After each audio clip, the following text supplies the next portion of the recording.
It's a new day and abundance is here. My name is Bisola Miriam and this is another episode on the 60-day series on childhood trauma and narcissistic abuse. And today I'm going to be sharing with you on the topic.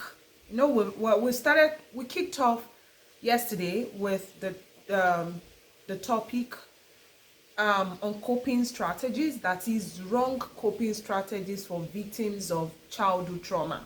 Okay, and today we're gonna talk about one of those different types of addictions that are unhealthy. Okay, one of those types of addictions that are unhealthy.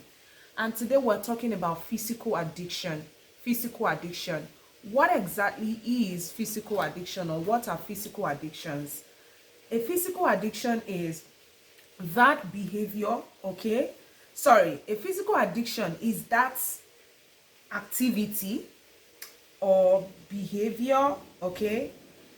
Well, let me limit this. There is a difference between physical and behavioral addiction, even though these two are two types of addictions, are all types of addictions. So, but for today's conversation, let me talk about physical addiction, and I'm going to talk about substance use. Now, physical addiction is or has to do with the use of substances that are ingested into the body, such as alcohol, tobacco, opioids, cocaine, marijuana, and the rest. Physical addiction are those substances, okay, that we use in order to avoid thinking about our pain, or in order to avoid dwelling on our pain. These types of addictions or these types of substance use are alcohol, tobacco, opioid, cocaine, marijuana, and the rest. So there are different types of addictions. But today I am talking to you about what? Physical addiction. And I just explained to you that when we talk about physical addiction, there are a couple of things to bear in mind. One of such things is substance use. And substance use can be, in fact, do you know that aside from the traditional substances that we consider as drugs, or substance misuse or drug abuse, such as the consumption of alcohol in excess, tobacco, opioid, cocaine, marijuana, it is interesting to say that when you eat too much, okay, it can be a physical addiction. Sometimes some people who cannot, maybe because of their faith or their religion, do not consume these types of the aforementioned substances, they may tend to eat a lot. They may tend to eat too much. So when you eat too much, sometimes when you're going through challenges, it is also abusive. Like it is food abuse, and it is as dangerous as when you're even taking substances, because it's also going to affect your physique, your health. Think about it.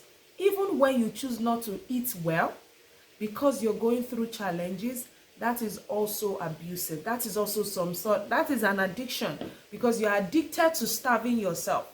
You're addicted to not eating healthy or not eating well, because that is your way. That is a coping mechanism that you've chosen for yourself. And let me tell you, these different types of coping mechanisms are wrong coping mechanisms. And I just thought to share that with you today.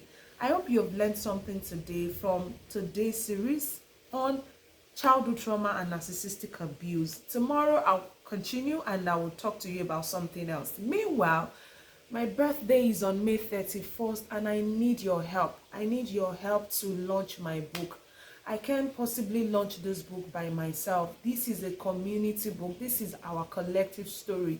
It is a collective struggle of us as a people. And so I need you to join me in making my book launch memorable. And of course, in celebrating God's goodness in my life in the past year. To do that, to donate and support me, simply go to bisolamiriam.com/becomingbm. bisolamiriam.com/becomingbm.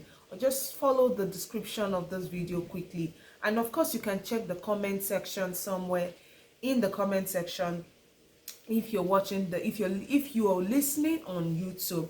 And if it is the podcast that you're listening to, simply go to bisolamariam.com/becoming BM. I hope there is a way to even put that in the chat somewhere in the on the podcast, but I'm not sure. But again, just bear this in mind, and I hope that you learn something. Abundance is here, there is no lack. God bless you dearly, and I appreciate your help. Thank you so much for being so kind, for giving, for making my dream a reality, and for making this book get published. I appreciate you and I love you so much. Thank you, and I'll talk to you later. Bye.